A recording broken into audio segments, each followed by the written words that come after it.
আসসালামু আলাইকুম প্রিয় শ্রোতা বন্ধুরা। ভয়ের রাজ্যে হারিয়ে যেতে নতুন আরও একটি এপিসোড নিয়ে আপনাদের স্বাগত জানাচ্ছি আমি আরজে রনি। আশা করি মহান আল্লাহর অশেষ রহমতে আপনারা সবাই ভালো আছেন। আমাদের আগের চ্যানেলটি রিমুভ হয়ে যাওয়ার পর আমরা হতাশ না হয়ে আবারও শূন্য থেকে শুরু করেছি। আপনাদের সকলের ভালোবাসা আমাদের সামনে এগিয়ে যাওয়ার একমাত্র অনুপ্রেরণা।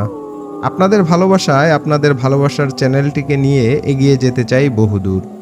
যারা এখনও আমাদের চ্যানেলটি সাবস্ক্রাইব করেননি দয়া করে সাবস্ক্রাইব করে বেল বাটনটি অল করে দিন, যাতে আমাদের চ্যানেলের ভিডিও আপলোড করার সাথে সাথেই সবার আগে পৌঁছে যায় আপনার কাছে। চাইলে আমাদের চ্যানেলের আপলোড করা আগের ভিডিওগুলোও দেখে আসতে পারেন। আমাদের চ্যানেলে ঘটনা আপলোড করা হয় প্রতি সোমবার ও বৃহস্পতিবার রাত 9টায়। আজকের ঘটনাটি আমাদের পাঠিয়েছেন আমাদের প্রিয় একজন শ্রোতা বন্ধু, যার নাম হচ্ছে ফরহাদ। ফরহাদ একজন কাতার প্রবাসী। তিনি তার সাথে কাজ করা নাইজেরিয়ান নাগরিকদের থেকে ঘটনাটি সংগ্রহ করেছেন। ঘটনাটির সময়কাল ছিল করোনা ভাইরাসের আক্রমণে যখন পৃথিবী টালমাটাল ছিল তখন। বেশি কথা না বাড়িয়ে আমরা এখন সরাসরি চলে যাব ঘটনায়। যেভাবে লেখা আছে আমি ঠিক সেভাবেই পড়ে শোনাচ্ছি। কাতারে বেশ কিছু পরিত্যক্ত গ্রাম আছে, যেখানে জনবসতি কয়েক দশক ধরে নেই বললেই চলে। চারদিকে যত দূর চোখ যায় শুধু মরুভূমি আর মরুভূমি। এর ভেতরের একটি গ্রামের নাম আল কাহাফ। এই আল কাহাফ গ্রামে লোকবসতি খুবই কম ছিল।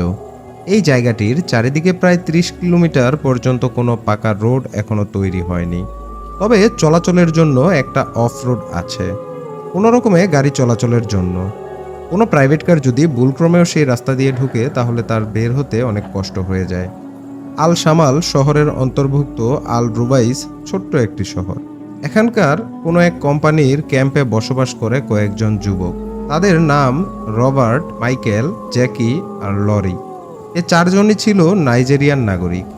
একদিন সন্ধ্যায় নিজেরা বলাবলি করছে, এই করোনায় তো ঘরে বসে থাকতে থাকতে একঘেয়েমি চলে এসেছে, চলো না কোথাও থেকে ঘুরে আসি।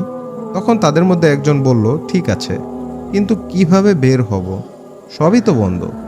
এই লকডাউনের মধ্যে বের হলে তো পুলিশ ধরবে।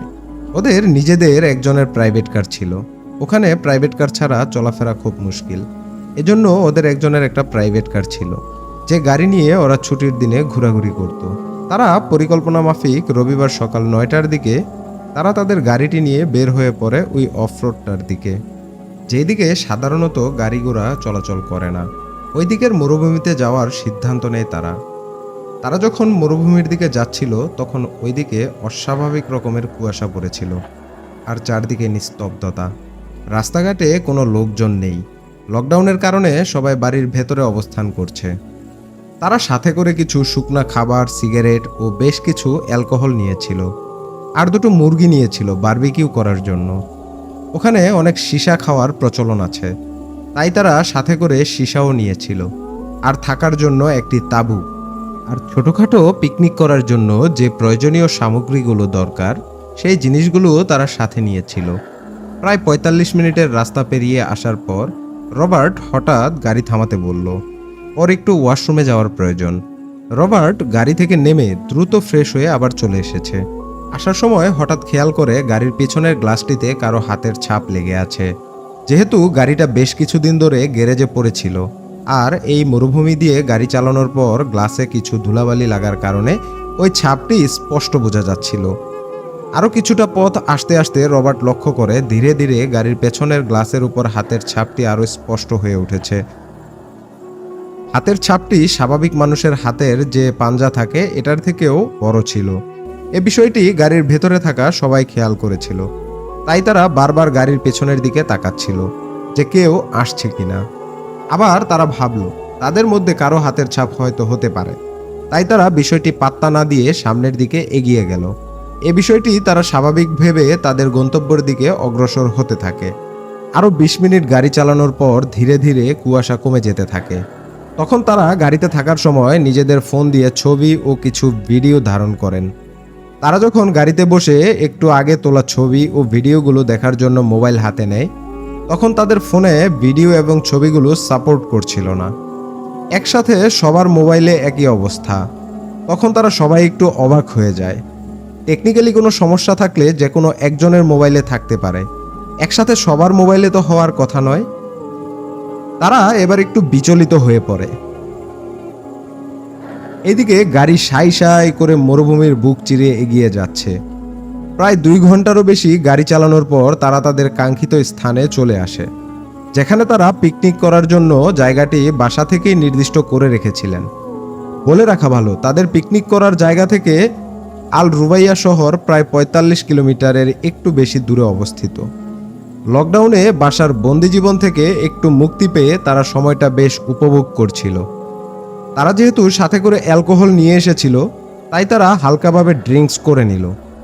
তারপর তারা সিদ্ধান্ত নিল সাথে নিয়ে আসা 2টি মুরগি থেকে একটাকে গ্রিল করবে। তাই তারা চিন্তা করে যে একটা গ্রিল না হয় এখনই রেডি করা যাক, ব্যাপারটা মন্দ হয় না, বিকালটা বেশ ভালোই কাটবে।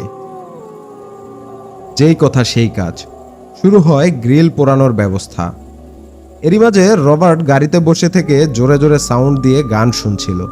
লরি খেয়াল করে কিছু দূরেই একটা কাটা গাছ দেখা যাচ্ছে। ওই কাটা গাছের একটা ডাল বেরিয়ে আছে, মানে ওই গাছটির মাথার অংশটা হয়তোবা কেউ কেটে ফেলেছে। নিচ দিক দিয়ে নতুন একটা ডাল বের হয়েছে। ওই ডালের উপরে একটা শকুন চুপচাপ বসে আছে এবং তাদেরকে দেখছে। লরি এটা দেখে বেশ অবাক হয়। এর আগে তিনি এত কাছ থেকে কখনোই শকুন দেখেনি, এবারই প্রথম। এত কাছ থেকে দেখার কারণে তিনি এই ব্যাপারটি ভিডিও করার জন্য পকেট থেকে মোবাইল বের করেন। ক্যামেরা অন করে আস্তে আস্তে শকুনের দিকে এগিয়ে যাচ্ছে সে। লরিকে এগোতে দেখে শকুনটি হঠাৎ করে লরির ঘাড়ে উড়ে এসে একটি খামচি দিয়ে উড়ে চলে গেল। লরি তখন ব্যথায় চিৎকার করে ওঠে। সবাই দৌড়ে এসে দেখে তার এই অবস্থা। তাকে দ্রুত গাড়িতে নিয়ে প্রাথমিক ট্রিটমেন্ট করা হয়। তারপর লরি কিছুটা স্বাভাবিক হয়। তারা বুঝে উঠতে পারছিল না শকুনের এরকমের আচরণ কেন। যাই হোক, তখন তারা তাদের কাজে মনোযোগ দেয়। তারপর তারা খেয়াল করে তাদের গাড়ির উপরে একটি পেঁচা পাখি বসে আছে এবং বসে বসে তাদেরকে গভীরভাবে পর্যবেক্ষণ করছে। তার সাথে পেঁচাটির নখ দিয়ে গাড়িতে আঁচড় কাটছে। এমনিতেই নিরিবিলি এবং নিস্তব্ধ পরিবেশ থাকার কারণে পেঁচার আঁচড়ের শব্দটি স্পষ্ট শোনা যাচ্ছিল। শব্দটা যেন তাদের মাথার ভেতরে এসে লাগছিল। তখন মাইকেল পেঁচাটিকে ধাওয়া দেয়। মাইকেলের ধাওয়া খেয়ে পেঁচাটি উড়ে যায়। গাড়ির উপরে পেঁচার নখ দিয়ে যে আঁচড় কাটছিল সেগুলো দাগ হয়ে আছে। সাধারণত পাখির নখের আঁচড়ে এমনটা হবার কথা নয়। তাই মাইকেল চিৎকার করে সকলকে ডাক দেয় এবং বলে, দেখো কি হয়েছে, দেখো একটা পেঁচা পাখির নখের আঁচড়ে আমাদের গাড়ির রং উঠে গেছে, এটা কিভাবে সম্ভব? তাদের মধ্য থেকে আরেকজন বলে, পেঁচাটির নখ হতে পারে অনেক শক্ত ও ধারালো ছিল, এটা এমন কোনো অস্বাভাবিক ঘটনা নয়। চলো সবাই আমরা আমাদের আড্ডায় ফিরে যাই। এসবের মধ্যে খাওয়া দাওয়া আর আড্ডায় দুপুর গড়িয়ে তখন বিকেল হয়ে যায়। সূর্যের আলো নিভে আসলে তারা চিন্তা করে এবার রাতে ঘুমানোর জন্য তাঁবুটাকে পাতা যাক। যেই ভাবনা সেই কাজ। তারা সবাই মিলে একটা গাছের নিচে ভালো একটা জায়গা দেখে গাছের সাথে মিলিয়ে তাদের তাঁবু পেতে নেয়। তাদের মাথায় তখনও কোনো রকমের ভৌতিক চিন্তা ভাবনা আসেনি, কারণ তাদের সাথে এখন পর্যন্ত যা যা ঘটেছে তাকে অতি প্রাকৃতিক কিছু বলা যাবে না। এবার চলুন মরুভূমির সন্ধ্যার সৌন্দর্য বর্ণনা দেওয়া যাক। মরুভূমি নামটা যেমন ভয়ঙ্কর শোনায়, যেমন দিনের বেলায় উচ্চ তাপমাত্রা, গরম বালু, তীব্র গরম, কোথাও কোনো গাছপালা নেই, পানির ছিটে ফোঁটাও নেই, মনে হলেই যেন ভেতরে একটা আতঙ্ক নিয়ে গলা শুকিয়ে আসতে থাকে। ঠিক তেমনি মরুভূমির আসল সৌন্দর্য ফুটে ওঠে সন্ধ্যাবেলা বা রাতের বেলায়। অনেকেই মনে করেন যে চোখ মরুভূমির রাতের সৌন্দর্য দেখেনি সে দুনিয়ার অনেক সৌন্দর্য থেকে বঞ্চিত। স্বচ্ছ একটা স্টিলের প্লেটে যদি আলো পড়ে তাহলে সেই প্লেটটা যেমন আলোর ঝলকানিতে চকচক করে, মরুভূমির উপর চাঁদের আলো পড়লে ঠিক সেই প্লেটের মতোই চকচক করে। এর জন্য পূর্ণিমার আলোর দরকার নেই, চাঁদের স্বাভাবিক আলোতেই এমন সৌন্দর্য ফুটে ওঠে। এমনকি তারার আলোগুলোও চকচক করে। তখন তাদের চোখের সামনে পুরো দুনিয়ার মাঝে যেন শুধু দুটো জিনিস, মরুভূমি আর মাথার উপর খোলা আকাশ, তার সাথে শুনশান নীরবতা পরিবেশটাকে আরো ফুটিয়ে তুলেছে। এই দৃশ্যটি এতটাই অপরূপ ছিল যে তাকে ভাষায় বর্ণনা করা কোনোভাবেই সম্ভব নয়। এজন্য অনেকে রাতের বেলা মরুভূমিতে গিয়ে পিকনিক করে। সন্ধ্যার আড্ডার মাঝামাঝি সময় তারা খেয়াল করে দূর থেকে মশালের আগুনের মতো কয়েকটা আলো দেখা যাচ্ছে। কিছু সময় পর আলোটা মোটামুটি কাছে আসলে তারা দেখতে পায় একটা পালকি, আর ওই পালকির সামনে দুটো ওট প্রোটোকল দিয়ে এগিয়ে যাচ্ছে সমান তালে। এবার তারা দেখতে পেল একটা ভয়ঙ্কর দৃশ্য, যা তারা আগে কখনো দেখেনি। ওই দুটো ওটেরই মাথা নেই। দুই ওটের লম্বা গলার ভেতরে গেঁথে দেওয়া হয়েছে দুটো মশাল, আর বাকি দুটো মশাল পালকিটির পিছনের দিকে। সেই মশালগুলো কে ধরে আছে তা স্পষ্ট দেখা যাচ্ছিল না। ওটগুলো সেই মশাল নিয়ে এগিয়ে যাচ্ছিল সামনের দিকে। তারা দেখে পালকিটির সামনে বেশ কয়েকটা লম্বা লম্বা অবয়ব। দেখে মনে হচ্ছে তারা সাদা জুব্বা পরে আছে। চেহারাটা খুব একটা ভালো বোঝা যাচ্ছিল না। আর পালকির উপরে একটা কালো অবয়ব দাঁড়িয়ে আছে। তাকে দেখে মনে হচ্ছে প্রায় 30 থেকে 40 ফুটের মতো লম্বা হবে। পালকিটা যেন হীরা দিয়ে তৈরি করা, এতটাই চকচক করছিল। চলন্ত পালকির আওয়াজ এতটাই তীক্ষ্ণ ছিল যে শব্দটা একদম তাদের মাথার ভেতরে এসে লাগছিল। তারা সবাই অবাক হয়ে পালকির দিকে তাকিয়েছিল আর দেখছিল, আর ওই দিক থেকে চোখ সরাতে পারছিল না। মনে হচ্ছিল কোনো একটা মায়া তাদের আকৃষ্ট করে রেখেছিল। হঠাৎ পালকিটা তাদের কাছাকাছি এসে থেমে গেল। তখন তারা এতটাই ভয় পেয়েছিল যে তারা পাথরের মতো হয়ে গিয়েছিল, একদমই নড়াচড়া করতে পারছিল না, শুধু তাকিয়ে তাকিয়ে দেখছিল কি হচ্ছে।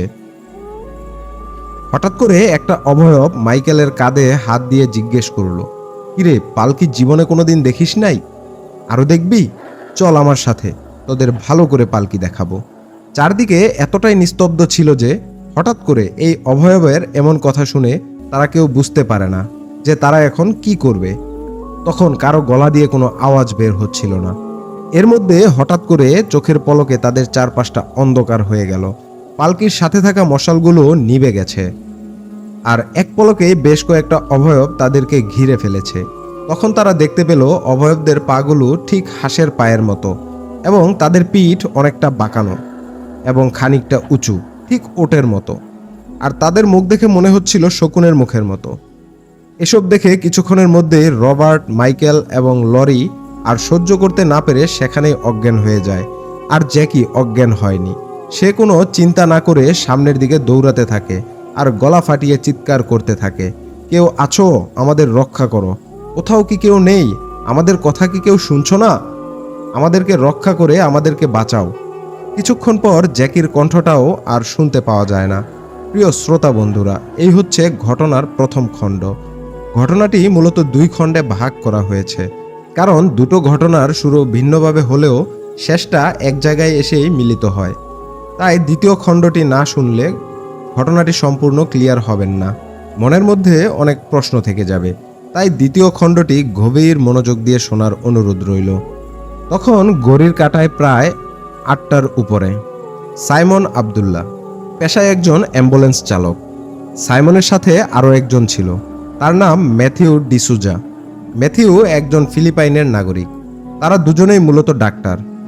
তখন তারা আল জসিম নামক একটি গ্রামে ডিউটিরত ছিলেন। তাদের ডিউটি শুরু হয়েছিল 7টায়, তাই তারা ডিউটির এক ফাঁকে চা নাস্তা করে নিচ্ছিলেন। কাতারের সবচেয়ে বড় সরকারি হাসপাতাল হচ্ছে হামদ হাসপাতাল। তখন ওই হাসপাতাল থেকে সাইমনের কাছে একটি কল আসে। হাসপাতাল থেকে সাইমনের কাছে তাদের লোকেশন জানতে চাওয়া হয়। তখন সাইমন তার লোকেশন জানায় যে তিনি এখন আল জসিম গ্রামে আছেন। এরপর ওই হাসপাতাল থেকে তাদেরকে বলা হয় সিদ্রা নামক গ্রামে যাওয়ার জন্য। সেখান থেকে মেডিকেল ইমার্জেন্সির জন্য কল করা হয়েছিল। একটা মুমূর্ষু প্রায় রোগী আছে, তাদেরকে নিয়ে আসতে হবে হাসপাতালে। তারা যেহেতু কাছাকাছি আছে, এজন্য হাসপাতালের পক্ষ থেকে রোগীর জন্য কোনো হেলিকপ্টারের ব্যবস্থা করা হবে না। তাই দ্রুত তারা যেন অ্যাম্বুলেন্সে করে ওই রোগীকে হাসপাতালে নিয়ে আসে। কলটি কাটার সাথে সাথেই সাইমন আর দেরি না করে রওনা দেয় সেই সিদ্রা গ্রামের উদ্দেশ্যে। রাস্তাঘাট ভালো থাকার কারণে রাত আনুমানিক 9টার ভেতরেই পৌঁছে যায় গ্রামের প্রবেশদ্বারে। কালবিলম্ব না করে তারা দ্রুত গ্রামে প্রবেশ করে এবং হাসপাতাল থেকে দেওয়া ঠিকানা খুঁজতে থাকে। এক পর্যায়ে তারা বাড়িটি খুঁজেও পায়, কিন্তু বাড়িটি দেখে মনে হচ্ছিল একটা পরিত্যক্ত বাড়ি। কারণ 2020 সালের দিকে এসেও কাতারের মতো এত ধনী রাষ্ট্রে এমন বাড়িতে মানুষ বসবাস করে তা তারা কল্পনাও করতে পারেনি। দোতলা একটা বাড়ি, বাড়িটার দরজা জানালা কাঠের। দরজাটা দেখে মনে হচ্ছিল একদমই নষ্ট হয়ে গেছে। সবথেকে আশ্চর্যের বিষয় হচ্ছে যে বাড়িতে ইলেকট্রিসিটি নেই। সেই পুরনো আমলের মতো হারিকেনের মতো এক ধরনের লণ্ঠন জ্বালিয়ে রেখেছে। এরকমের আরও কয়েকটা লণ্ঠন পুরো বাড়িতে টানানো আছে। লণ্ঠনের মিটিমিটি আলো ভাঙা দরজা জানালার ফাঁক দিয়ে বাইরের দিকে উকি দিচ্ছে। মোটামুটি বাড়ির পরিবেশটা ভৌতিক লাগছিল, কেমন যেন গা শিউরে ওঠার মতো অবস্থা। সাধারণত এখনকার সময়ে কাতারে যে কোনো বাড়িতে গেলে যদি একটা ছোট বাড়িও হয়, তাহলেও সেই বাড়িতে কমপক্ষে 5 থেকে 7 জন কাজের লোক পাওয়া যাবে। এছাড়া বাড়ির লোকজন তো থাকবেই, কিন্তু এই বাড়িতে এরকম কোনো লোকই নেই। সাইমন বেশ কয়েকবার ডাকাডাকি করার পর হাতে একটা লণ্ঠন নিয়ে সাদা জুব্বা পরা একজন লোক বাহিরে বেরিয়ে আসে এবং সে এসে রাগান্বিত স্বরে বলে, আপনাদেরকে কখন কল করা হয়েছিল? এত দেরি হয় আপনাদের আসতে?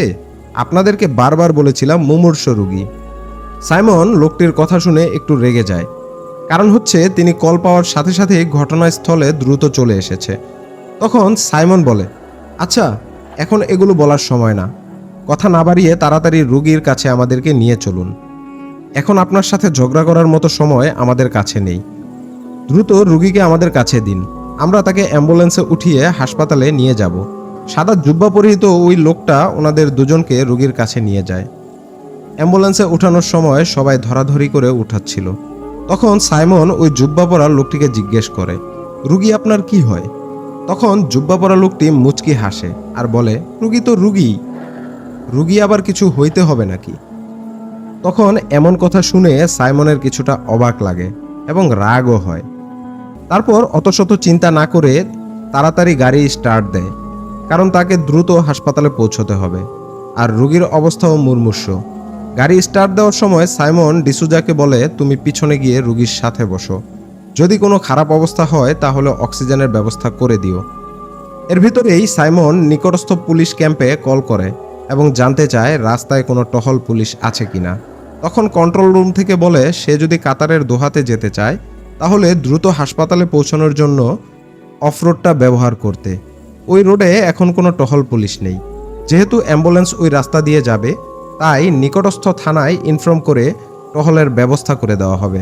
অফরোড ব্যবহার করার একমাত্র কারণ হচ্ছে প্রায় 2.5 ঘন্টার রাস্তা অফরোড দিয়ে গেলে ঘণ্টাখানিকের মধ্যেই তারা ইন্ডাস্ট্রিয়াল এরিয়ার ভেতরে ঢুকে যেতে পারবে। তারপর সেখান থেকে দোহা, মানে কাতারের রাজধানী, দোহাতে যেতে আর বেশি সময় লাগবে না। তারা সিদ্রা গ্রাম থেকে বের হয়ে রওনা করে আল কাহাফের উদ্দেশ্যে। আল কাহাফ হচ্ছে সেই গ্রাম, যেই গ্রামের ঘটনা আমরা এই ঘটনার শুরুতে বলেছি। ওই যে নাইজেরিয়ান 4 জন ব্যক্তি পিকনিক করতে গিয়েছিল। রাত তখন 9:15 মতো হবে। অ্যাম্বুলেন্স তার সাইরেন বাজিয়ে ছুটে চলেছে ওই নির্জন অফরোড দিয়ে। অ্যাম্বুলেন্সের পিছনে মুমূর্ষু রোগীর পাশে বসা ওই জুব্বা পরা লোকটি আর ডিসুজা। তখন ডিসুজা ওই লোকটিকে কিছু প্রশ্ন করেন, যেমন কোথায় থাকেন, রুগী আপনার কি হয়, এত পুরনো বাড়িতে আপনারা কি করে আছেন, শহরের দিকে থাকেন না কেন, রুগীর কি হয়েছে, এ সমস্ত কথাবার্তা তাদের মধ্যে চলছিল।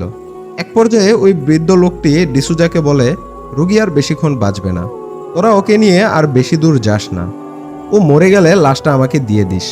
ওই মরা বডিটা হাসপাতালে নিয়ে যাওয়ার দরকারটা কি, আমার কাছে দিয়ে দিস, তোদেরকে আর কষ্ট করে এত দূর যেতে হবে না। হাসপাতাল থেকে আবার লাশ নিয়ে তো আমাদের এখানে দিয়ে যেতেই হবে তোদের, তাই কষ্ট করার কি দরকার?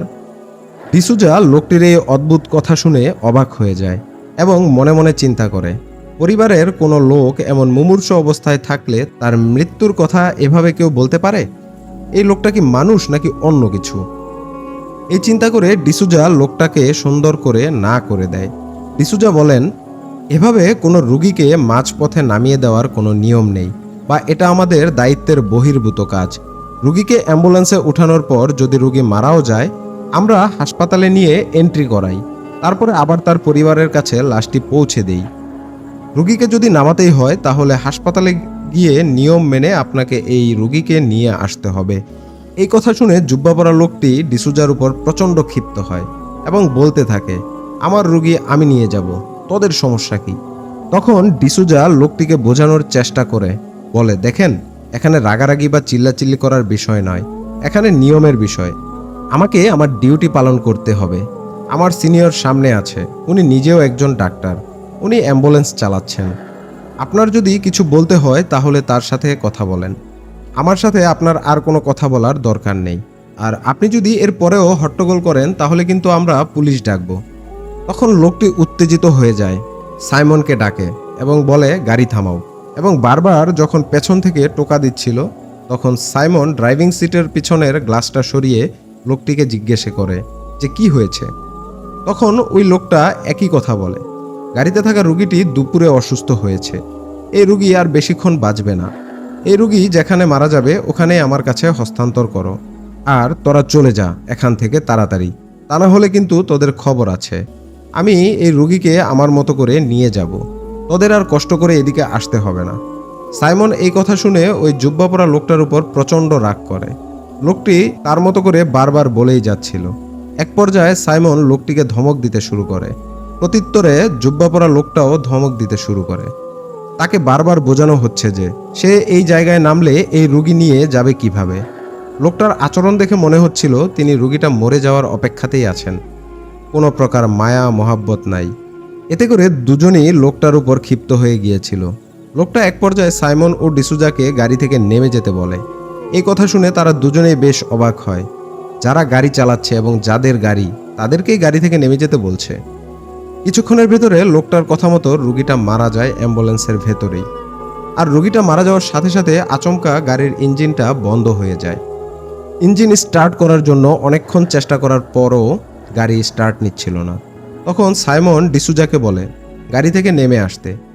তখন তারা দুজনেই গাড়ির সামনে গিয়ে ইঞ্জিন কভার খুলে ইঞ্জিন চেক করতে লাগলো। কয়েক মিনিটের মধ্যেই ইঞ্জিনটা ঠিক হয়ে যায়। সাইমন গাড়িতে উঠে ড্রাইভিং সিটে বসে পড়ে, আর ডিসুজা গাড়ির পেছন দিকে ঘুরে গাড়িতে উঠতে যাবে। তখনই কিছু একটা দেখে আবার দৌড়ে গাড়ির সামনে এসে বলে, সাইমন দেখে যাও তাড়াতাড়ি, কি ঘটনা ঘটেছে।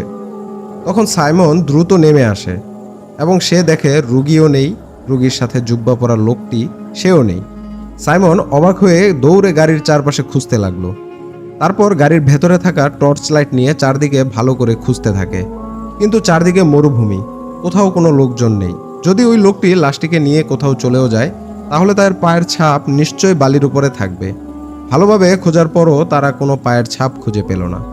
তখন তারা বুঝতে পারলো এটা কোনো স্বাভাবিক ঘটনা নয়, তাদের সাথে ভয়ানক কিছু একটা ঘটতে যাচ্ছে। তারা দুজনে একটু ভয় পেয়ে যায়। ডিসুজা একটু বেশিই ভয় পেয়েছিল, তাই সাইমন তাকে সাহস দেয় এবং এটা বলে মরুভূমিতে লুকানোর মতো একমাত্র জায়গা হচ্ছে টিলা, মানে বালি জমে উঁচু হয়ে থাকে তার পেছনে। চলো আশেপাশে যদি কোনো টিলা থাকে টিলার পেছনে গিয়ে খুঁজে দেখি। এই বৃদ্ধ লোকটা এই লাশটিকে নিয়ে কোথায় গেল? একটা লাশ কাঁধে করে নিয়ে এত তাড়াতাড়ি এত দূরে চলে যাবে এই বৃদ্ধ লোকটা? এটা অসম্ভব ব্যাপার। সাইমন তখন ডিসুজাকে বলল, আমরা তো এই লাশ বা রুগীর বিষয়টা আমাদের অফিসে জানিয়েছি, তাদের কাছে কি আমরা বলতে পারবো যে বৃদ্ধ লোকটা লাশটি নিয়ে গায়েব হয়ে গেছে? তারা তো আর অতি প্রাকৃতিক বিষয় বুঝতে চাইবে না, তারা ভাববে এটা আমাদের দায়িত্ব অবহেলা করার কারণে হয়েছে, যার ফলে আমাদের দুজনেরই চাকরি চলে যাবে, এমনকি জরিমানাও হবে। এখন যে কোনো মূল্যে এই লাশটাকে খুঁজে বের করতে হবে। গাড়ি থেকে তারা কিছুটা সামনে এগোতেই দেখে সামনে ছোট্ট একটি টিলা দেখা যাচ্ছে। তারা টর্চ লাইটের আলো জ্বালিয়ে ওই টিলার দিকে এগিয়ে যায়। টিলার পিছনে আসার পর তারা দুজনেই যে দৃশ্যটি দেখতে পায় তা কেউ কখনো কল্পনাতেও দেখতে চাইবে না। তারা হতভম্বের মতো তাকিয়ে দেখে বেশ কয়েকজন জুব্বা পরা লোক গোল হয়ে বসে আছে আর আনন্দের সাথে কিছু একটা ছিঁড়ে ছিঁড়ে খাচ্ছে। চাঁদের আলোয় সাইমন স্পষ্ট দেখতে পায় ওই লোকগুলো যা খাচ্ছে তা আর কিছু নয়, এতক্ষণ ধরে তারা পাগলের মতো যে লাশটাকে খুঁজে চলেছে সেই লাশটি। সাইমন দেরি না করে ডিসুজাকে বলল, এখানে আর এক মুহূর্তও নয়, জীবন বাঁচাতে চাইলে দৌড় দাও। সাইমন দৌড়ে গাড়ির কাছে চলে আসলো। ডিসুজা আসতে পারেনি, কারণ ডিসুজা ভয়ে দৌড়তে গিয়ে বালিতে হোঁচট খেয়ে পড়ে যায়। আবার উঠে গিয়ে দৌড় দিবে, তখনই পেছন থেকে একটা হাত এসে ডিসুজার ঘাড়ে চেপে ধরে। ডিসুজা যখন ঘুরে তাকায় দেখার জন্য, তখন ডিসুজার শরীর পাথরের মতো শক্ত হয়ে যায়। দেখে তার সাথে অ্যাম্বুলেন্সের পিছনে বসে থাকা সেই জুব্বা পরা বৃদ্ধ লোকটি তার ঘাড় চেপে ধরে আছে। মুখে তার অদ্ভুত পৈশাচিক হাসি, মুখ বেয়ে গড়িয়ে পড়ছিল তাজা রক্ত। ডিসুজার বুঝতে আর দেরি হলো না যে এটা মরুভূমির লাশখোর পিচাস জিন। ডিসুজা কিছু বুঝে ওঠার আগেই পিচাসটি ওই লাশের থেকে খুলে আনা একটি হাড় ডিসুজার মুখের ভেতরে ঢুকিয়ে দিয়ে ডিসুজার মাথা বালির মধ্যে চেপে ধরেছে আর বলছে, কিরে, লাশ নিবি না? তোদের এত করে বলার পরও তোরা আমার কথা শুনলি না। এবার আমাদের সাথে তোরাও খা, দেখ লাশ খেতে কত মজা। এই বলে পিচাসটি চিৎকার করে অট্ট হাসিতে ফেটে পড়ে। ডিসুজা এত সবকিছু সহ্য করতে না পেরে সেখানেই জ্ঞান হারায়। এদিকে সাইমন গাড়িতে চলে এসেছে, কিন্তু ডিসুজা তখনও আসছিল না। তখন সাইমন বুঝতে পারলো হয়তো ডিসুজার সাথে সাংঘাতিক কোনো ঘটনা ঘটেছে, তা না হলে এতক্ষণে সে গাড়িতে ফিরে আসতো। তখন সাইমন সিদ্ধান্ত নেয় সে এবার ডিসুজাকে খুঁজতে যাবে, কিন্তু একটু আগে নিজের চোখে যা দেখে এসেছে তাতে করে সে একা বের হতে আর সাহস পাচ্ছিল না। তাই সময় নষ্ট না করে সাইমন দ্রুত পুলিশকে ফোন করে সাহায্য চায়। কন্ট্রোল রুম থেকে সাইমনের কাছে তার লাইভ লোকেশন জানতে চাওয়া হয়। সাইমন তার লোকেশন দিলে কন্ট্রোল রুম ট্র্যাক করে নিকটস্থ পুলিশ ফাঁড়িতে যোগাযোগ করে দ্রুত সাপোর্ট দেওয়ার জন্য একটি টিম পাঠিয়ে দেয়। পুলিশগুলো 2টি গাড়ি নিয়ে সাইমনের লোকেশন ট্র্যাক করতে করতে অল্প কিছুক্ষণের মধ্যেই ঘটনাস্থলে এসে পৌঁছায়। পুলিশ এসে সাইমনকে রেস্কিউ করে এবং তার কাছে জানতে চায় কি হয়েছে। সাইমন তাদের ঘটনাটি বলার পর পুলিশগুলো আর সময় নষ্ট না করে সাইমনকে সাথে নিয়ে কথা মতো ওই টিলার কাছে যায়। সবাই তখন একটা বীভৎস দৃশ্য দেখতে পায়। তারা দেখে ওই লাশটির দেহ ছিন্ন বিচ্ছিন্ন অবস্থায় বালির উপর পড়ে আছে। দেখেই মনে হচ্ছে কেউ যেন এইমাত্র লাশটিকে নির্মমভাবে ছিঁড়ে ছিঁড়ে খেয়েছে। বালিতে এখনো তাজা রক্তের দাগগুলো স্পষ্ট। পুলিশগুলো লাশটাকে নিয়ে অ্যাম্বুলেন্সে রেখে ডিসুজাকে খোঁজার উদ্দেশ্যে বের হয়। অল্প কিছুক্ষণ খোঁজার পরেই একটু সামনেই দেখতে পায় অচেতন অবস্থায় ডিসুজা বালির উপরে পড়ে আছে। ডিসুজার সারা শরীরে আঁচড়ের দাগ, আর একটা হাড় তখনও ডিসুজার মুখের ভেতরে ঢুকানো ছিল। হাড়টা দেখেই বোঝা যাচ্ছে এটা একটা কাঁচা হাড়। রক্তে ভিজে থাকার কারণে হাড়ের সাথে মরুভূমির বালি লেগে আছে। তখন তারা দ্রুত ডিসুজাকে অ্যাম্বুলেন্সে তুলে প্রাথমিক চিকিৎসা দেয় এবং হাসপাতালের উদ্দেশ্যে রওনা দেয়। সামনে একটা পুলিশের গাড়ি, মাঝখানে অ্যাম্বুলেন্স, আর পেছনে একটা পুলিশের গাড়ি। সাইরেন বাজিয়ে গাড়িগুলো ছুটে চলেছিল হাসপাতালের উদ্দেশ্যে। গাড়িগুলো যখন মরুভূমির রাস্তা দিয়ে যাচ্ছিল তখন তারা দেখতে পায় মরুভূমির মধ্যে একটা প্রাইভেট কার পড়ে আছে। তখন পুলিশগুলো ভাবছিল এই লকডাউনে তো সবই বন্ধ, কোনো লোকজনই তো বাইরে থাকার কথা না। তখন তারা গাড়ি থামিয়ে গাড়ি থেকে নেমে এগিয়ে গেল ওই গাড়িটির দিকে। সেখানে যাওয়ার পর তারা দেখে একটা তাঁবু টানানো ঠিক গাড়িটার কাছেই, কিন্তু তাঁবুটা আগুনে অনেকটাই পুড়ে গেছে। পাশেই তারা দেখে কিছু কয়লা এখনো জ্বলছে। তারা একটু সামনে এগিয়ে যাওয়ার পর দেখে 3 জন লোক অজ্ঞান হয়ে পড়ে আছে বালির উপরে। দেখেই বোঝা যাচ্ছিল পাশে একটি মুরগিকে গ্রিল করা হচ্ছিল। তাদের থেকে একজনের হাত ওই কয়লাগুলোর ভেতরে ঢুকানো ছিল। কয়লার আগুনে ওই লোকটার হাত অনেকটাই ঝলসে গেছে। আরেকজনের মুখ আগুনে অনেকটাই পুড়ে গেছে। আরেকজন অবিকৃতই ছিল। দেখে বোঝা যাচ্ছিল তারা এখনো জীবিতই আছে, কারণ তাদের শরীরের অন্য কোনো জায়গায় কোনো ক্ষয়ক্ষতি হয়নি। তখন ওই লোকগুলোকে হাসপাতালে নেওয়ার জন্য পুলিশ আরও একটি অ্যাম্বুলেন্স কল করে। পুলিশগুলো ঘটনাস্থল খুঁটিয়ে খুঁটিয়ে দেখছিল। তখন তারা বুঝতে পারে এখানে তারা 3 জন ছিল না, মোট 4 জন ছিল। তখন তারা চারপাশে ভালোভাবে খোঁজাখুঁজি শুরু করে। কিছুক্ষণের ভিতরে বাকি একজনকেও খুঁজে পায়। চতুর্থ ব্যক্তিটা ছিল জ্যাকি, যে ওই ঘটনার সময় দৌড়ে পালিয়ে যায়। তখন তাকে প্রাথমিক চিকিৎসা দেওয়া হয়। প্রাথমিক চিকিৎসা দেওয়ার ফলে জ্যাকির জ্ঞান ফিরে আসে। তখন জ্যাকি তাদের সাথে ঘটে যাওয়া সমস্ত ঘটনা খুলে বলে। সাইমন এই অদ্ভুত ঘটনা শুনে তার সাথে ঘটে যাওয়া ঘটনাটিও বিস্তারিত বলে, কারণ তারা ভিন্ন ভিন্ন গাড়িতে থাকার কারণে এ বিষয়ে কোনো কথা বলতে পারেনি। এইদিকে জ্যাকির কাছে পালকির ঘটনা শুনে পুলিশেরা আশেপাশে খোঁজ করতে শুরু করলো যে আসলেই কোনো পালকি এসেছিল কিনা। তখন তারা দেখে সত্যিই তো পালকির চাকার দাগ স্পষ্ট বোঝা যাচ্ছে। তার সাথে তারা আরও একটা অদ্ভুত বিষয় খেয়াল করে, সেখানে উটের পায়ের ছাপ দেখতে পায়। এসব কিছু দেখে পুলিশগুলো নিশ্চিত হয় যে জ্যাকি যা বলেছে তা সত্যিই ঘটেছে ওদের সাথে। তখন পুলিশগুলো আরও গভীরভাবে তদন্ত শুরু করে। তারা দেখলো ওটের পায়ের ছাপগুলো একটা থেকে আরেকটার দূরত্ব প্রায় 6 থেকে 7 ফিটের মতো হবে, কিন্তু সাধারণত এমনটা হওয়া কখনোই সম্ভব না। তারা আরও খেয়াল করে বালির উপর দিয়ে কিছু একটা টেনে নিয়ে আসার দাগ। সব দাগগুলো একটু দূর থেকে এসে একটু সামনে গিয়ে মিলিয়ে গেছে। দ্বিতীয় অ্যাম্বুলেন্সটি চলে আসার পর আহতদের দ্রুত হাসপাতালে নিয়ে চিকিৎসার ব্যবস্থা করা হয়। এক পর্যায়ে তারা সুস্থও হয়ে যায়। এই ঘটনার ব্যাপারে স্থানীয় অনেকের কাছে খোঁজখবর নেওয়া হয়, কিন্তু এ বিষয়ে কেউ কিছু বলতে পারেনি। পরবর্তীতে ওই বাড়িটিতেও তল্লাশি করা হয়। আশেপাশের লোকজনদের থেকে খোঁজখবর নিয়ে জানা যায় ওই বাড়িতে একজনই লোক ছিল। তিনি একাই থাকতেন ওই বাড়িতে, তার কোনো আত্মীয় বা আপনজন ছিল না। বাড়িতে থাকা লোকটা অসুস্থ হয়ে হাসপাতালে কল করে ওই ব্যক্তি নিজেই। কল করার পরেই অজ্ঞান হয়ে যায়। যখন অ্যাম্বুলেন্স আসে, ওই রোগীর সাথে একটা লোককে বের হয়ে অ্যাম্বুলেন্সে উঠতে দেখে, কিন্তু ওই ব্যক্তিটিকে আগে কেউ কখনো দেখেনি, কেউ তাকে চিনতেও পারেনি। তখন সবাই মোটামুটি একটা ধারণা করে যে ওই ব্যক্তিটি মরুভূমির একটা লাশখোর পিচাস জিন, যে কিনা আগে থেকেই টের পেয়ে ওই লাশটিকে খেতে এসেছিল। যেহেতু অ্যাম্বুলেন্স চলে এসেছিল, রোগীটিকে তারা নিয়ে যাবে, তাই ওই পিচাসটি বৃদ্ধ ব্যক্তির আকৃতি ধারণ করে অ্যাম্বুলেন্সে উঠে যায় রোগীর সাথে। এমনটাই অনুমান করা যায় আর কি। আর প্রথম ঘটনার বিষয়ে ধারণা করা হয়, যেহেতু করোনার আক্রমণে পুরো পৃথিবী টালমাটাল, লকডাউনে সবাই গৃহবন্দী, চারপাশ নির্জন নিস্তব্ধ পরিবেশ, তাই পিচাসগুলো দিনের বেলায় হয়তো তাদের পিছু নিয়েছিল। এই বলে ফরহাদ ভাই তার ঘটনা এখানেই শেষ করেছেন।